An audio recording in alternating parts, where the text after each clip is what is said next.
if you have ways in which to have a hangout or a meetup of some kind, or attend an event where you can actually face to face come and meet with your fellow human beings, you exponentially raise the value in whatever you're conveying through your podcast.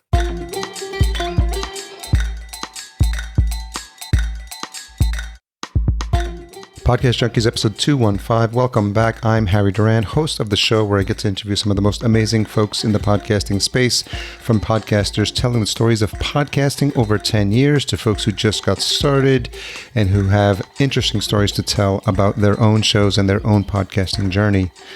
I get to speak to podcast luminaries that are starting fantastic companies, helping out podcasters far and wide, and this has just been an amazing ride. I'm closing in on the 6-year anniversary in April, but this is really the 6th year as I enter the space, considering I went to New Media Expo in January of 2014.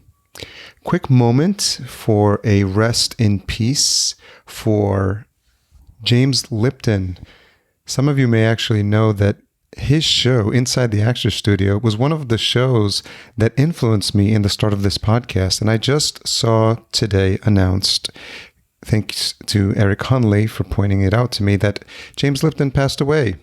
What I didn't realize was that he was 93 years old. That's crazy. So just a quick moment to thank him for everything he's done to tell the stories of actors, which in turn inspired me in some small measure to tell the stories of podcasters. Thanks for all you've done for the world of entertainment.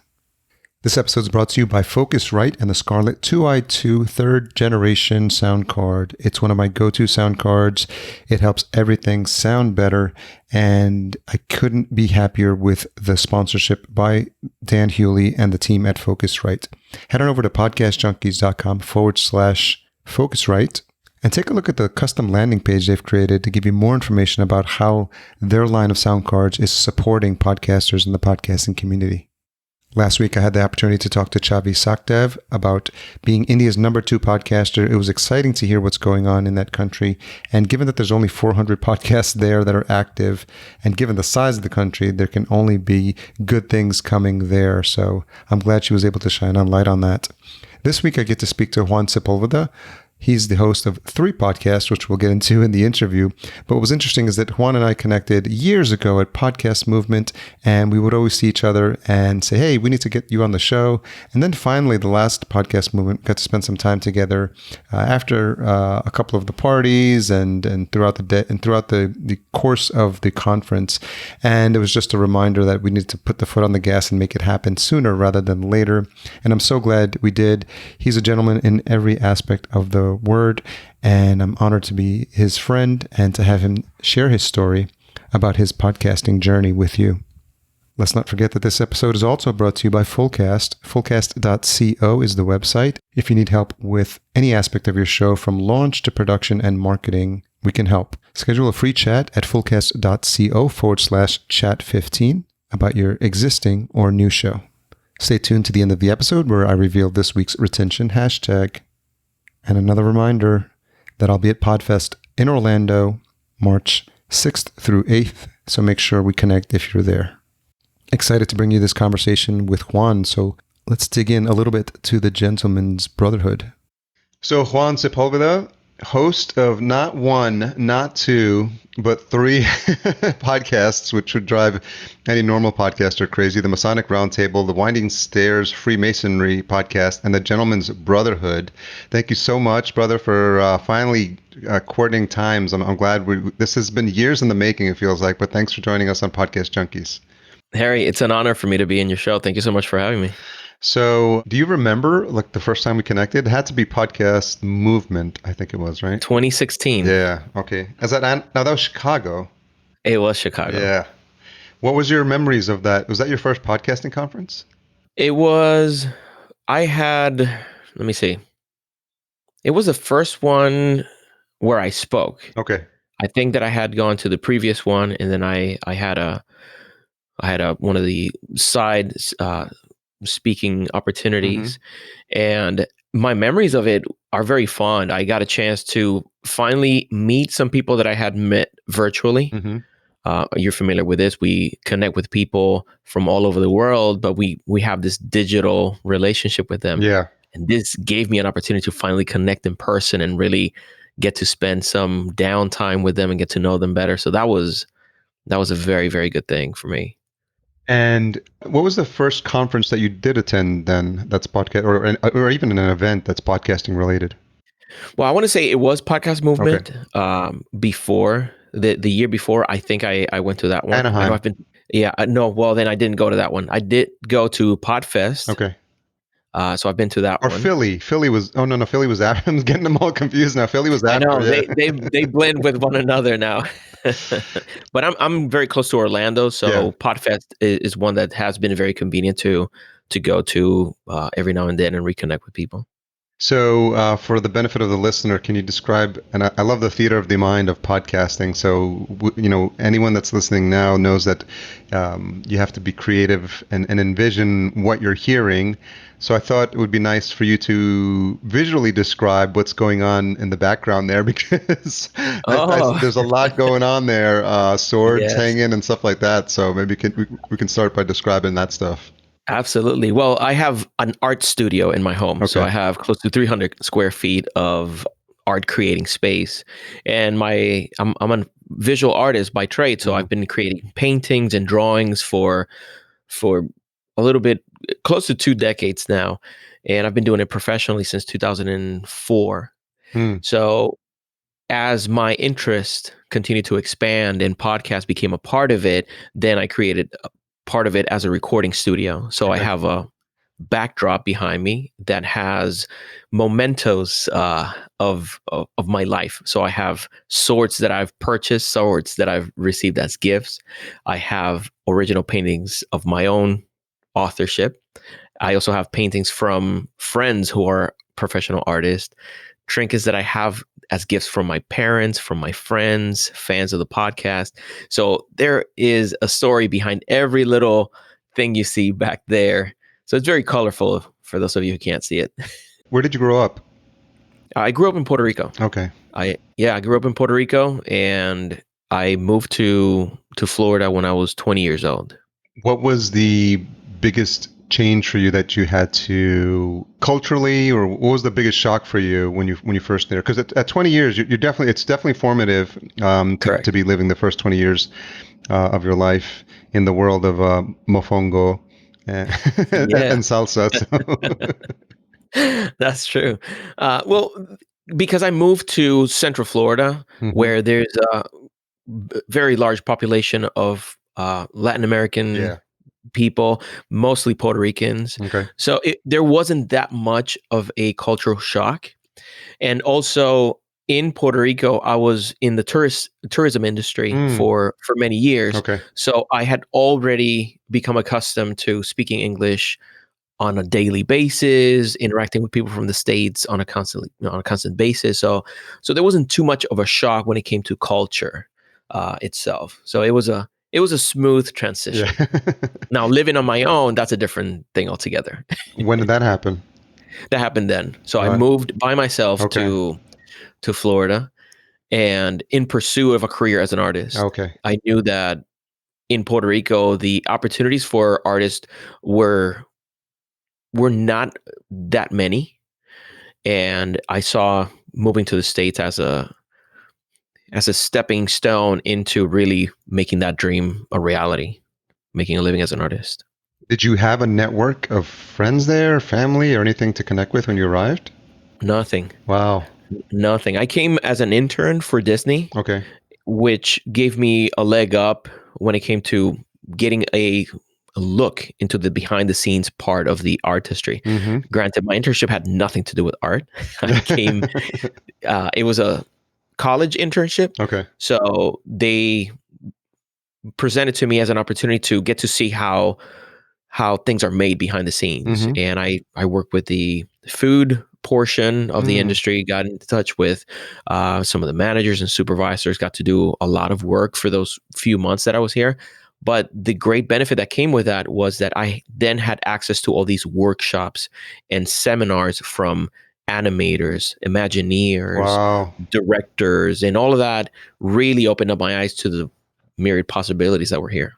For someone who's a student and of design, that must have been something pretty special to be getting a peek behind the Disney curtain. Oh my God. Yes, absolutely. And being able to ask questions to these people who created these fantasies or these, magical landscapes and everything, to be able to ask them, what's the most challenging thing you face right now? What would give me a better opportunity to join your team as an artist? So that's invaluable, being able to directly ask those kinds of questions from the people who are already there.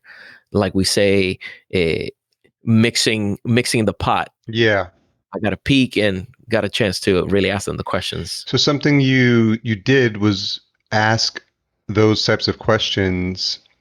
Are you naturally inquisitive, or Yes. what was it in you that realized, hey, I have this opportunity to pick these people's brains, and I don't want to let this go by? So was that something that you were conscious of when you were in the presence of some of these folks, that you just you've been given this opportunity, so let's take advantage of it? Yes. And to be frank, I did not take advantage of all the opportunities that were presented to me. Now, with more maturity on board, I can see how I could have done more things and I could have gone further. But for the age that I had, I thought that I did take good advantage of that. And I feel very fortunate that I am naturally inquisitive. Mm-hmm. I don't like sitting down and waiting for people to give me things or offer me things. Yeah. I like actually taking that first step and being the one that's asking. So what were some of the better answers, or some of the most memorable answers you got to some of those questions you were asking some of those folks who've had design, who've been working Disney for decades and decades? What were some of the takeaways that are most memorable? One of the most influential responses was it was his natural response to my interest in the traditional animation. Mm-hmm. This happened in 1999, where we had that transition from traditional hand-drawn animation to the digital kind of animation. So he was able to tell me, we're on the way out. Mm-hmm. So you're showing up to the party late.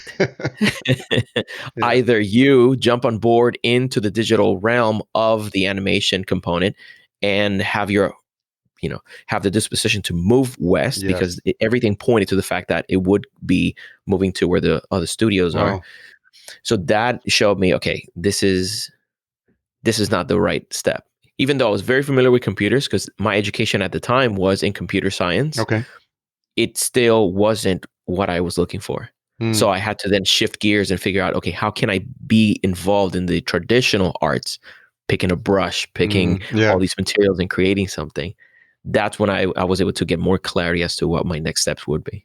Was that your education when you were in Puerto Rico, that you learned design, art? Was that your background, or where did it wasn't? Okay. No, I grew up. My mother was an artist. Okay. So she was self-taught, naturally talented. She would take any raw material and create something beautiful. Wow. And my father was the entrepreneur. He was a business owner and real estate person. So he actually was the one who put in me that interest in the business side of things. That's a good combo. Oh my God. Yeah. I feel I lucked out on that one. Yeah.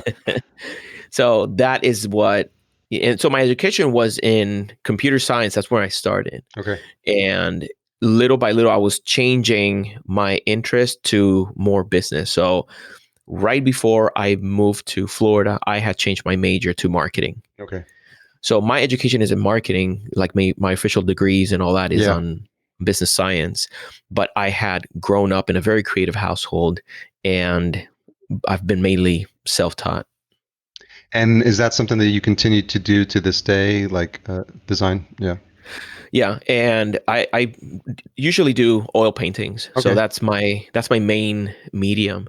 And in my podcast, I don't necessarily reflect a lot when it comes to that side of my life. I mention it here and there, but people are not aware of how involved I am in it. Okay. In 2018, I was selected by Governor Rick Scott of Florida as the Hispanic Artist of the Year. Oh, So congrats.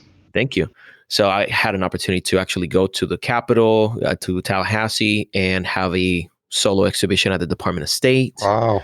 They acquired one of my pieces. So like That's awesome. some of the dream things that I wanted to happen for me to be involved in something like that, those things have continued to materialize because of my involvement in the arts still. How many oil paintings do you do a year? Well, I have slowed a lot since I got into podcasting. Yeah. As those podcasters out there may know, Of course. podcasting takes a whole lot of your time. But right now, I'm switching to focus a little bit more. I have another individual or solo show in Tallahassee. So I need to supplement I don't want to bring some stale work that's been with me for a long time. How long does this year? How long does one piece usually take you? I'm a slow painter, so a piece would take me a couple of weeks to get done. But because I'm doing so many other things, I work 2 hours here, 3 hours there, 1 hour there, but a piece of a decent painting like the size of the one that you have behind you, it would take me 2 weeks of work. It's actually a poster. So, and for the benefit of the listener, again, it's the one thing that I have on behind me is a poster of the Pleiades star system. So nice. Is it a photo? It's a photo. Yeah, I think it's probably like a Hubble photo or something like that. We got it from one of those websites that print out poster size photos. So I'm fascinated by space. I love the movies like Gravity, Interstellar. Yes. Just movies that immerse you completely in space, and just the vastness of it are some of my favorites. That's awesome. Well, we have something more to talk about whenever you get together again, because that's one of my things. I love that. So podcasting, when did it show up on your radar? Did you start as a listener, or did you just jump in as a creator? It definitely started as a listener. I was an avid listener. I could not get enough podcasts. I would listen to so many things, anything from the independent creators to some of the bigger ones, mainly about science, history, business, all of that. And I started thinking about getting myself involved in creating in 2012. Okay. And it came out of a need to share knowledge. It came out of a need to teach. I'm a member of an organization whose focus is it's the development of men in their respective lives to grow and become better men. And I was very involved in it for a while. So I would go to the meetings, and I would join with other men who were in the process of self-development, and I would help them. So that was satisfying that need to teach. And then my wife's job became a little bit more demanding, and it made it very difficult for me to stay involved at that capacity. So here I was consuming all this information that I found very useful, and it ended there. I didn't have a platform through which to share it. And podcasting was perfect. I could do it from my home. Didn't matter when I recorded, 2 a.m, noon, didn't matter. So that's how I started actually putting together my podcasting, my production part of podcast. And then, so take us through the first one you created and the process for that. Oh, I think this is a very fun version. I don't know if you remember microphones for computers, that you could get a cheap microphone for a computer that was just a little base and a little plastic stem with the microphone on the tip. Garbage microphone. That's what I had laying around. So I actually took a free audio editing software. I think it was Audacity. Probably, And then I took that little microphone and I made a pop filter out of nylon. Yeah, you must have been reading some of the YouTube videos or looking at, because I remember early on, people would be like the super budget, just be like, Yeah. get a cheap microphone and then do the wire hanger with the pantyhose thing. That's exactly what I did. That's exactly what I did. And because I didn't have a wire hanger at the time, I used electrical cable, like Roman cable. I don't know if you're familiar with that, but it's like very sturdy, Okay, very thick gauge that's funny. cable. And I made my own pop filter. So that's how I recorded the first one. And that was the Masonic Brotherhood one? That one was the Winding Stairs. The Winding that was Stairs. Okay. Yeah. My first podcast is the Winding Stairs, is about Freemasonry. Okay. It's about the practical application of the lessons of Freemasonry. Mm-hmm. And for those who might not know, Freemasonry, it's an ancient fraternity. It's been around for hundreds of years. And the focus of it is to help man become familiar with the different virtues and apply them to their life, how to be practical. And it uses the metaphor of building a temple. So basically, our efforts to build ourselves as better man is similar to the building of a big edifice. It needs to have a solid foundation upon which to grow. It needs to be adorned beautifully in order to be attractive and really elicit that spiritual connection with others. So I always found that whole fraternity very interesting. Yeah. And the Winding Stairs began out of that necessity for me to continue to share lessons from it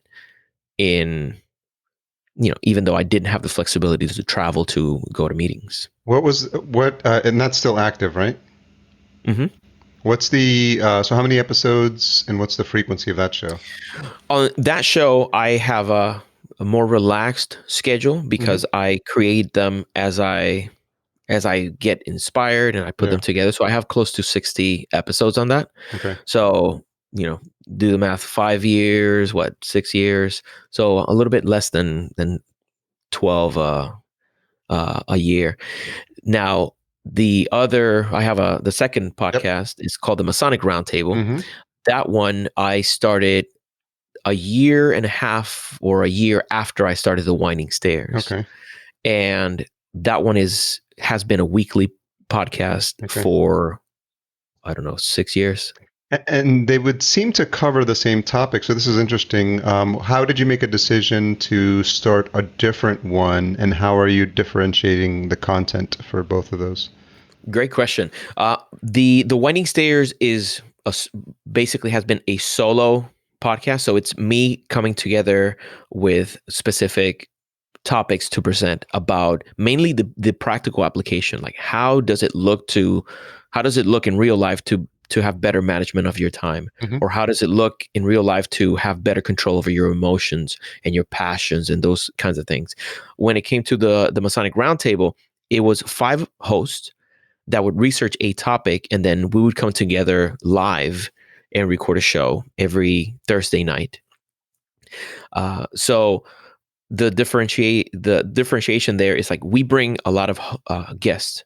So we'll reach the different aspects of Masonry. For example, Freemasonry has what it's sometimes described as higher learning organization. So after you become a Master Mason, you can join the Scottish Rite or the York Rite or the Shriners or different organizations. So we can take people that are involved in those organizations, bring them in and ask them questions about either the history of it or how things are practiced today, where the origin of different words or symbols, where those things come from. So it's more historical. It's more, there's that big difference between how do I apply this or where did this come from? Is Freemasonry typically for males only? Because you did mention the concept of fraternity. So yes, in the United States, mainly it's a male organization. There are some countries that have relaxed their admission to have females, and it's a very convoluted story of how that happened. Of course, you have people that are very traditionalist, and they want it to remain a fraternity. But there are others who recognize that the lessons that are available in Freemasonry are applicable to females as well. So they've relaxed the way that they look at it. But in the United States, the recognized organizations of Freemasonry, they're male only. How did you? Uh, this is a huge rabbit hole for me. Oh, So I we'll know. have to. Yeah, well, So we'll have to figure out how much we cover here, and then I'll probably sure. have some other questions for you. But I'm like really like been studying a lot about. I'm very spiritual, mystery schools, Egypt, all that sort of stuff. So, and I'm familiar at a high level, but I'm wondering if you could talk a little bit about how you found Freemasonry, and what was it that attracted you to it? Absolutely. When I was still living in Puerto Rico, I lost my grandmother. This is a lady that I admired incredibly. She was very strong, Mm-hmm. very inspiring, and very caring at the same time. And I remember distinctly at her funeral, there Yeah. was a man standing up speaking about her and saying how great she was, the reputation she had, the legacy that she was leaving behind with the children that she brought up Mm-hmm. into adulthood, who were examples. Yeah. And at one point, he said, no wonder our worshipful master, and he said his name, is such an amazing man. And at that point, I thought, worshipful master, like, what is he talking about? This is gonna sounds like some kind of Cult. yeah, some cult or some witchcraft or something. Yeah. But he was speaking so eloquently about how great my grandmother and my uncle were. Hmm. So I became very curious about what is this Freemasonry thing, and like, what does that have to do? Did you make the connection there that he was a Freemason? You knew already he was a Freemason? He didn't know. I didn't know. Okay. Even though I was present at his installation as a Mhm. worshipful master, I was too young to remember it. Okay. So So was I your had no family in idea. it already? Only my uncle. Oh, your uncle. Okay. Only my uncle. And so that led me to start asking questions like, what is this? And it took several years of me asking. I Mm-hmm. did ask my uncle several times, and he very politely said, "Oh yeah, we'll sit down and talk one day." But I took it as, okay, maybe he can't talk to me about it, Yeah. or but eventually, after I moved to the States, I started researching about its history, about its current influence in the world. And I thought everything that I read Mm-hmm. described me and described my interest. Mm-hmm. So I made an approach to one of the local lodges. Mm-hmm. They invite me over for one of their dinners, and I sat down, asked a ton of questions. They asked me a ton of questions, and the rest is history. What do you think are some of the common misconceptions? Because you use a term like Freemasons, Masonic Temple, Hmm. people start immediately freaking out. They start thinking Scientology, cults, Yeah, uh, all the other that's true. organizations that people hear of from afar, and just if you hear by rumors and stuff like that. So this would be a great opportunity, and I'm sure this is some of the stuff that you're asked frequently. So Yes. what are some of the myths or common misconceptions? Thank you. Well, part of the mission of us with the Winding Stairs and the Masonic Roundtable is to actually dispel some of these myths. For those people who know me, they know the kind of man that I am. They know what I stand for, what my values are, and one of the biggest misconceptions about Freemasonry is that it has a nefarious purpose. A lot of people believe that there is this big plan or big conspiracy to dominate the world and to get away with things, and such is not the case. Freemasonry, the focus is to take a man and help him be a virtuous, upright man. And by observing lessons that we find throughout many different either religious or social constructs. If you think of, there are some threads that are common in many religions of the world Mm-hmm. and many cultures of the world.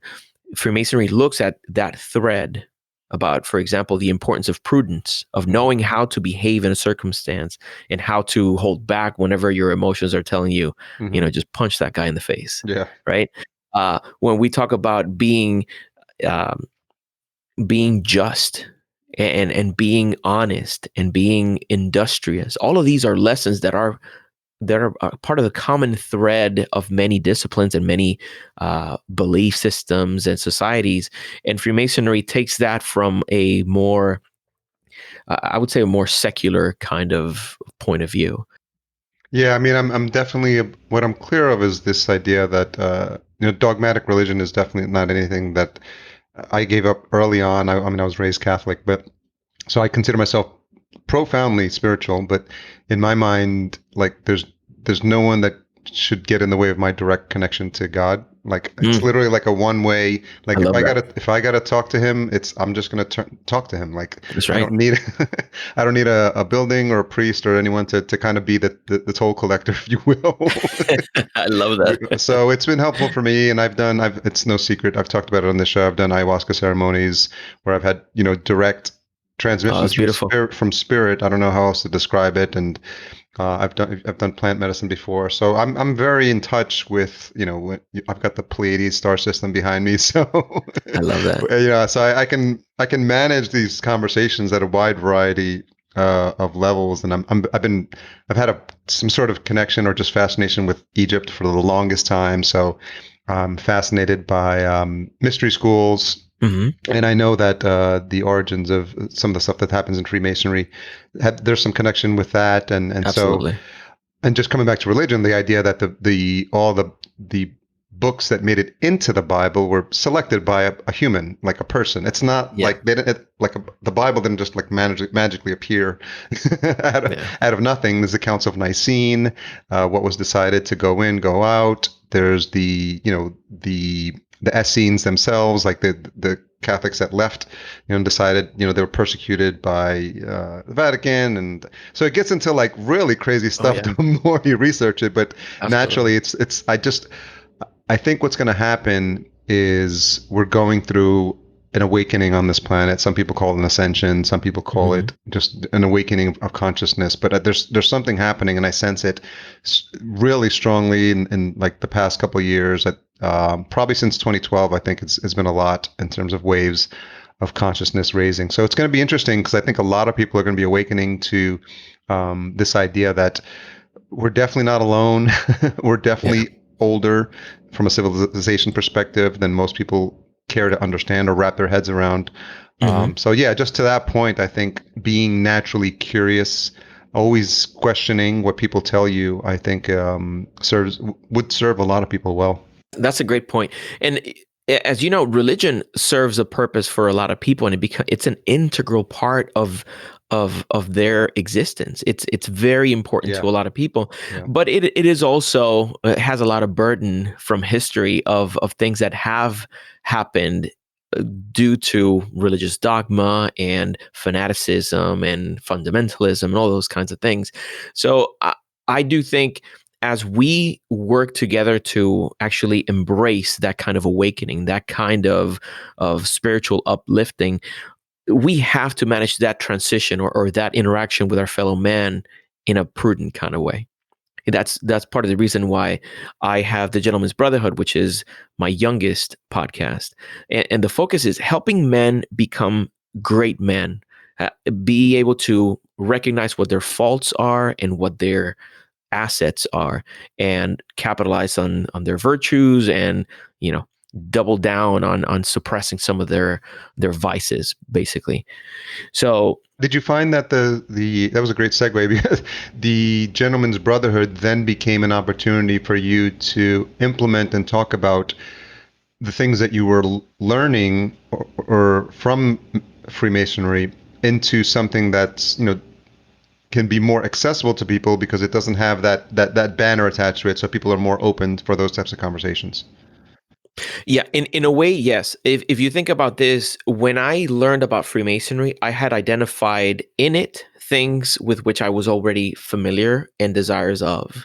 So regardless of the organization, I really had that deep desire to really become a better man. And I didn't see the opportunity to become that better man through a religious vein, for example. Like I didn't see that as my path. I wanted something that didn't have any kind of attachment to a Mm-hmm. dogmatism or anything like that. So when I joined Masonry, I did recognize a lot of things that were already part of my life. So here I am also almost going back Okay. to my basics without the attachment to a necessarily Mm-hmm. ancient tradition. I still have that desire to become a better man. And these lessons are not exclusive to any Exactly. organization. Like when you talk, becoming a better father, for example, there are things you'll find in the Bible, or you'll find things in the Quran, or you'll find different people with opinions of what being a good father is. But what I find is that there are a lot of different books today that are substantiated by some empirical research that can better inform us on how to become a better father today without necessarily having to just follow a tradition. Here we are. Okay, this is what science shows that happens to a kid when you actually lift your hand in anger against them. So here is an alternative for you to be more patient with the child. And you're not sleeping enough. Well, that's part of the reason why you are so short-tempered, where you're scatterbrained, why you are quick to anger. And none of these things require any kind of old tradition. We can look at today's science and we can look and say, okay, you do need 7 to 8 hours a day. As much as you claim that you don't, you do, So the Gentleman's Brotherhood tries to do that, is to try to put today's man with a practical advice on how to be a better man all around. So you said the drive for you came from this desire to want to be a better man. Where did that come from? I don't think I have actually sat down and thought about that, about where that desire comes from. I do feel naturally inclined to self-assess and look at how I could be better. I've always been very ambitious. So yeah, I'm just curious because it's like are you naturally? I mean, for me, I'm like naturally curious. I always, my mind is racing constantly, and I've been fascinated on things about this topic for a long time. And even now, like I'm in therapy now, I'm seeing a therapist, and this idea of core beliefs has been really interesting about the effects of like how your parents raise you. It's been fascinating to just kind of understand why we do the things we do. But if you don't have a desire to learn about that, then you're almost in reactive mode to the world.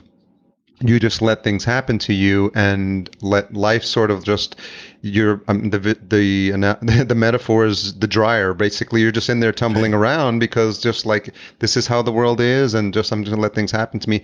And so I'm 49. I'm about to turn 50 this year, so I've been having this realization of like what I want. Assuming I'll get to 100, I'm at the halfway mark. Yeah. So what do I want the next 50 to look like? And how. It's almost like how much exponentially can I change in the next 50? As much as I've saying I've grown and I've learned a lot in the first 50. Like, can I top that? Can I 10x that? Can I 100x that? So I'm fascinated by that. So I'm just wondering if you would describe it as a calling or a yearning, or I'm just curious about it. Interesting how, like, what moves people to want to be better. That is the kind of question that if you really ask yourself in the middle of the night just by yourself, you won't go to sleep. You'll keep on thinking. You won't go to sleep. But I'm glad that you asked me though, because of course today I have different motivators for wanting to be better. At one time, perhaps before I was in college, my desire to be a better man or to learn what being a man was for me to be a good suitor for a good quality woman. And before, while I was in college, I wanted to be able to be a good candidate to work in a company that I wanted to work. And with arts, the same thing. I wanted to be able to become a master of the color, or become a master of expressing myself through the brush. But today, my motivators are very different. I have Aidan and Mason, which are my two boys, and I want to be an example to them, and I want to be able to not jeopardize their growth because of my ignorance of something. For example, parenting, going back to parenting, I come from Puerto Rico. In Mm-hmm. Puerto Rico, if you step out of line, your mother takes off her sandal, you You get get the the chancleta chancleta. automatic. And you can get the remote chancleta. So if you're not within striking distance, the chancleta. exactly, the boomerang chancleta. So That's hilarious. So chancleta for the listener is Spanish for a flip flop. flip flop Yeah. sandal. Yeah, And yeah, so yeah. I grew up in a culture that is how you correct the child. You actually inflict Oh yeah. physical pain upon them so that they realize that what they're doing is wrong and they need Oh to yeah. stop it. Well, studies show that is not an effective way to correct a child's misbehavior. Now, how as a man can I not lose respect for my children, not lose authority, and still yield the obedience that my parents expected from me through a chancleta method? That sounds like a title of a book. We should work on that. The Yeah, chancleta method. the chancleta. Yeah, I grew up. I mean, I grew up in New York City. So I have a lot of. I'm Salvadorian, so I was born in El Salvador, but raised in New York. But I have a lot of Puerto Rican friends, and that. I mean, New York City is Puerto Rican and Dominican Oh, yeah. culture a lot. So, definitely familiar with Oh, the yeah, for sure. chancleta. You get So yeah. So what is the what did you what conclusion have you come to so far? And I realize it's an ongoing journey, but what have you discovered so far? in regards to what? Yeah, this idea of like, and obedience feels like a strong word, but like how Yeah. having respect for the guidance. If you think about it from, I'm a firm believer that we select our parents, right? And I had an experience during an ayahuasca session where I saw the moment where I picked my parents. It was pretty mind blowing, and it was an agreement that I made to incarnate on this planet, and because of the challenges of what I would have to go through, could only happen in this family unit. So Wow. it That's was wild. profound. It was wild, and what's funny is that I one of my intentions in the morning is I created this life because I wanted to. So there was a part of me, that spirit, that said, okay, I always use the Chinese menu metaphor. I was like, okay, I'm going to take, challenging parents, siblings, having challenging conversations and experiences with them, this, all this like weird thing that you would never think about in the 3D world that you'd sign up for, but on a spiritual level, I wanted to grow, and I needed to have those experiences. I was like, and I'm gonna go do that. And then all my spiritual like buddies were like, you realize when you get down there, you're gonna forget we had this conversation. You're gonna forget that you chose this life, and Wow. you're gonna be like, struggling. And I'm like, yeah, I'm cool with that. And they're like, all right. And so that's what happened. Like, so That's awesome. when you talk about like your children, I think what they say, the stuff that I've read is those first 7 years, like that veil between where they came from and where they, in the 3D world, is what I call like Earth, like is thin. So, when they say something like I hear voices or I have an imaginary friend, in my mind, that is 100% like real for them, because it is. They are literally communing and talking to someone. And so respecting this, where they're at, and treating them with respect, and that they're sometimes smarter coming in that moment than we are, because we've been jaded and been conditioned, and then they're not. They're coming in fresh. They're like, I just came from like the world of endless possibilities, and that's why they're so excited, and they're so imaginative, and they're so creative. So I'm wondering, just in the scope of that, like how you think about parenting. No, I'm happy that you say it like that, because if you think about one of the things that for me has yielded very good results, and I am very fortunate that we had this conversation early, my wife and I, is that we were not going to treat them as idiots. Mm-hmm. This is one thing that I see every now and again, where you have a parent that talks to the child as if they are Oh yeah. less human, or Mm-hmm. I don't even understand it sometimes. Yeah. I said they are intelligent. They know what we're talking about. And life is a negotiation, basically. So one thing that I talk to my wife about is we need to treat them not as adults, because they're not adults, but they are sentient, smart beings. And Yeah. we need to give them respect for that, and they'll respect us in return. Mhm. And we would ask them questions like, you realize what you just did? Like, you just screamed at me in front of my friends. How do you Yeah. think that makes me feel? And Yeah. just let them ruminate Yeah. on that question.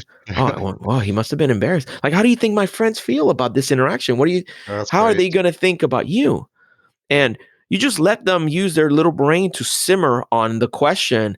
And Mhm. sometimes we feel that they don't listen.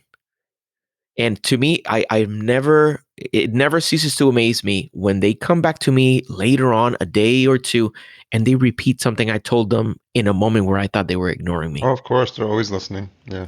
So keeping that in mind and having that present of mind constantly has made my wife and I better parents, because we didn't have to necessarily resort to violence to get them to realize, Yeah. don't raise your voice at me when we're in public. By the way, you're not getting that toy that you were asking about. Yeah. Anyway, so Yeah. And have you had any feedback from friends or seen the way like you interact with your children at all? I have, Yeah. with the risk of, well, I have to be very very cautious as No, I say this, no because if names they mentioned. listen, No, without mentioning any names, yeah, just like in general, yeah. yeah. Well, in the moment of misbehavior of a friend's Mm-hmm. kid, them making a comment, how come your kid never does it? How come it's my kid that is always doing X? Mm-hmm. And of course, because it comes in the form of a question, it opens Yeah. the door for me to say, well, here's what I was struggling with. Here's Yeah. how I used to do it. And Cool. this yields better result. You may want to consider it. Mm. Instead of trying to parent their own kids or, Yeah. It's hard because no one likes to be told what what to do. No one likes to be told they're wrong, yeah, or shamed into behavior. So I think those are, I think you're managing those conversations very effectively. yeah, I try. And I'm, and this is one of my faults, and my wife doesn't like it, but I discipline other people's children when they're within my vicinity. Oh, really? I'm one of those parents, and I know, like, Mhm. that's frowned upon, and I guess Yeah. that's something I have to learn about. But I would speak to the children and say, no, please don't run around me, or, don't climb on my car or whatever. Yeah. And it's just, I guess that's a little bit of that Puerto Rican spice that it comes through. Yeah, some of that you can't, it's hard to shake. Yeah. And we grew up like that. The Yeah. chancleta doesn't have to come from your mother. Yeah. The chancletazo, as we call it, can come from the neighbor, or can come from a friend of your Yeah, parents. that's true. That's true. And God forbid that, you turn. Yeah, I get the sense that some of that is attributable to the community raising aspect of it, because you see that in the Latino culture, like everyone kind of chips in to raise the child, but also discipline if necessary, if the parent's not around. So Absolutely. And lately we've been hearing a lot about community when it comes to the podcast scene. And I would make this a call to, to all your listeners, if you allow me. Yeah. This connection, this remote connection we have through the podcast medium, it's a very powerful one, but it's one that opens the door to that physical community. Yeah. If you have ways in which to have a hangout or a meetup of some kind, or attend an event where you can actually face to face come and meet with your fellow human beings, you exponentially raise the value in whatever you're conveying through your podcast. So where have you found that to be useful in your life? Absolutely. With the Masonic Roundtable and the Winding Stairs, Okay. we have a very large community. On Facebook, we have a Facebook group about Freemasonry and all that. It's approaching 20,000 members now. Wow. So we've met in person as a result of the podcast. If you remember how I started, it was because I couldn't physically go to my meetings, and I had that need to connect. I started with the podcast, but that led to lodges inviting me from all over the states and from different countries. They invite me to speak. So I'll come to different events and actually connect physically with the members of my community. And I have lifelong relationships that have been forged in that physical interaction. So talk about the Gentleman's Brotherhood podcast. What, or even just in general, all of them, How have you grown as a podcast host from the time, if you think about the time you started, what some of the stuff you stumbled with, and how have you seen the change over the years? Well, there has been one benefit of not working by myself that I'm very fortunate of. It's that discipline and that consistency that I've developed through at least the Masonic Roundtable, which is the one that I share with 4 other hosts. Um, it shined a light on my need to have a team around me, to have people that can support me and motivate me to stay consistent and continue to provide value through the podcast. I would say that I've learned a lot about the importance of not allowing the tools to become an impediment. And many times we think, oh, well, I need another light. I've never stopped. I've never stopped getting microphones, never stopped getting lights. Like, it will never end. But I try to become as dexterous with those different instruments so that they become, it's just part of the periphery. It's not even, it's not the podcast. It's just the tools that allow me to do it. Mm-hmm. And a good parallel or a good allegory that I use when talking about this is I'm a chess player. And when I started playing chess, when did you start? I started playing, I want to say it was before my mother passed. So it must have been 2002. She had a dream that I would become good enough at playing chess that I would beat my little brother, who was a brat. About anytime he would win, he would be boastful and like give her. So she said, learn the game on your own stealthily, and then I want you to beat him one day. That's a dream. But anyway, so I started then, and I've kept track of my games. I did a lot of playing on chess.com, like with the application virtually. Is that a good, would that be a recommendation for someone to get started?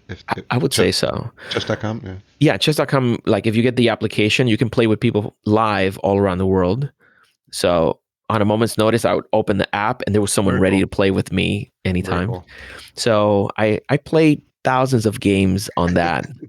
Yeah, it was an outlet for my frustrations. Yeah, and obviously for thinking strategically, yes. and I imagine it helps a lot with that as well. Oh yes, but to complete the allegory is that when I started playing, I had to think that the pawn can only move forward once or twice at the beginning, and I had to think, okay, how does this one move? Does it move diagonal? Does it move horizontal? Can I jump here or there?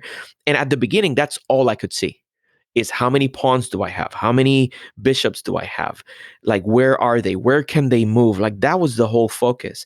But as I kept on playing, that became second nature. All I needed to was to look at the board and make decisions of where was I moving next. I didn't have to think about how does the pawn move or the rook or anything like that.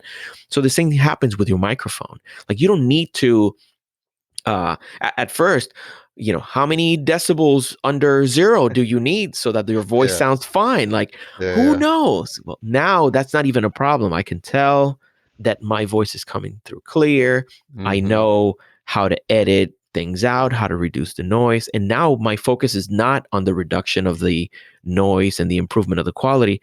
Now my vision is the content, what my connection with my listener is. That's all I'm thinking about now. Very cool. So what has you excited, or what in terms of how you grow, or how the show evolves? I have evolved to now incorporate YouTube into it. So I have been working on editing, getting better at editing and putting things together. And even though I used to do a lot of Google Hangouts with the podcast, and it's not the same as taking footage and B-roll and music and putting together a narrative that moves the spirit, basically. And I'm very excited about the Gentleman's Brotherhood's next step. Mm-hmm. I have in the can, like if you go right now to the podcast, you'll think, well, this guy is just starting. Like, he only has 4 podcasts in there or whatever. No, of course, that doesn't reflect all the other podcast episodes that I've done. But I'm excited. I already have a collection of episodes that I've recorded, that I've edited, and I am doing almost supplementary videos for those. So anything from the aspects of looking better like a gentleman, like how should you wear a tie, like what's an easy, attractive way to wear a tie, all the way down to the inner part of the man, like how do you actually respond to criticism? What does your negative reaction to criticism reflect upon you and your self-esteem, and what can you do to improve it? And we're thrown into the world with very little instruction on how to be a man. We don't have a manual that tells us how does a man look in the 21st century. Like, look at what's happened now with the Me Too movement and the topic of toxic masculinity. I'm not toxic by virtue of being a man. No, there are some men in our community that are toxic, and they have allowed themselves to be so. Yeah. But can we expect our kids to grow up to be great men if the role models they're looking up to are celebrities, sports figures, musicians? There have to be more resources, and I have to praise men like Ryan Michler, who has the Order of Man, and you have Brett McKay from the Art of Manliness. They are approaching this void where men need some sort of guidance to become excellent men, and I'm very excited about the possibility of me contributing to some man out there who needs some sort of guidance. He wants a really good life and one that is meaningful, that leaves a positive legacy. How can he do that? And hopefully I can contribute a little bit in that. Sounds like you're well on your way. So that's awesome. I appreciate that. We'll make sure we have links to all that stuff in the show notes as well. A couple of questions as we wrap up. What's something you've changed your mind about recently? I love that question. I have changed my mind recently about... Oh, wow. I love that question. Okay. Well, recently I have changed my mind about my approach to opportunities. Even though I preach that it's important to learn how to say no, you don't have to say yes to every opportunity. I have, just like you have started a theme this year with simplifying things. I have a similar commitment to streamline. I can do many things, but I don't want to be known as a jack of all trades and a master of none. I want to make sure that I become a master of my craft, and anything that distracts from that, as lucrative as it may seem, or I need to really stick to my guns and focus my energy on what really matters today. What's one or two things that you want to continue to learn how to be a master at? I need to be a master of my art. I have room for improvement, and I want to become better at that. I do want to become better at storytelling. I've been a public speaker for quite some time, and I've been a member of Toastmasters, which has greatly helped. And I think that what I say can be diminished by how I say it, or it can be amplified by how I say it. So I want to become a master at being able to convey a message in a way that it's going to have a lasting impact. Those are good ones. What is the most misunderstood thing about you? People may think that because of the quality of the things that I put out there, this is like, I'm giving you a little peek behind the scenes here, because I usually, I dress well. My background is on point. If I'm kidding. It is. Yeah, modesty. I'll vouch for that. My modesty is the best. No, even though like the quality of the things that I put out there give the impression that I have everything in order and then everything is good, I am a flawed man like any other. I have chaos in my calendar. I have areas of my studio that I wouldn't dare pan this camera to. So just know that regardless of how perfect things may look from your point of view, there is always chaos amidst the perceived perfection. Yeah, and I think that's the case with everyone's life. I think too often in this world of Instagram selfies that people are just painting the picture of what they want their life to be. But I keep joking that I want someone to start the Instagram post of like real life where it's like, I Wow. just spilled coffee on my pants. I just like missed the bus. I just got to picking up my dog's poop. Like Yeah, it's just kind of all these little things. Like people are only putting their best foot forward. And that's true. what's the challenge is that it's making people work harder who don't have a solid discipline of what they want their life to be swayed by the people that are showing a life that they then aspire to. Because you could have a great day and then you see someone is just diving into their infinity pool in Bali, and you're just like, wow. Exactly. But it's not real life. And I think it's important that I think what you're doing is really good in terms of like being honest about what's our real life is like, but always showing that there's ways to improve. And I think the more we can show people how to live a genuine life without having to feel like they need to compete with everyone else, I think the better off we'll all be. Yeah. And thank you for your kind words. And I believe that what you're doing, it has a similar vein. Like if you think about, you are giving people a view behind the scenes of what a podcast is.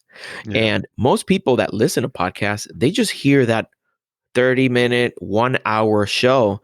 But the other 35 hours that come into the preparation, the editing, the scripting for some people, it is chaotic and it's stressful. Yeah. So, I think what you're doing is great, showing people that when there is a way for you to create something of value, but it's messy. My paintings, they start ugly, guaranteed.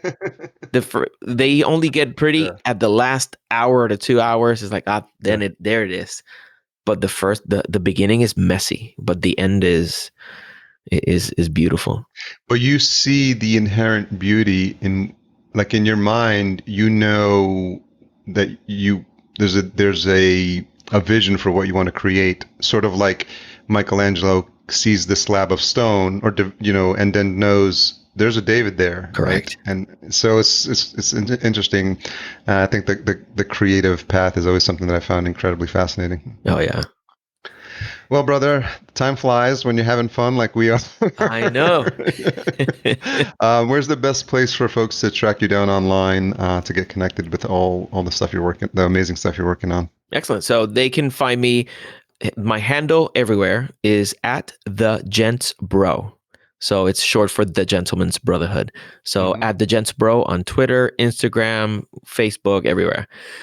And if you're interested in some of the Masonic Freemasonry topics, you can find me on thewindingstairs.com and the Masonic Roundtable.com. Harry, thank you so much. Well, make sure I have all those links in there. And again, thanks for your time and sharing your story with this audience. I really enjoyed this conversation. Thank you. Me too. It's been an honor being here. I appreciate it, Harry. Thanks again to Juan for representing the Gentleman's Brotherhood on the show. Learned a lot about the Masonic Brotherhood, some questions that I had previous to him coming on, so I'm glad we got to dig into that a little bit. He's a fascinating guy, and I always enjoy conversations with him, so I really appreciate the time to go deeper on topics that are of interest to me and to allow folks like Juan to tell their story. Don't forget to support our sponsors, Focusrite, makers of the Scarlett 2i2 sound card 3G version. Intro and outro music composed by Cedar and Soil. Podcast production and marketing by fullcast.co. Excited to spend some time with my podcast peeps at PodFest. If you haven't bought your ticket already, there should still be time as of this recording, but let's make sure we connect if you're there already. I'll be active on the Hova app, WHOVA, which is the app for the event, so make sure we connect there as well.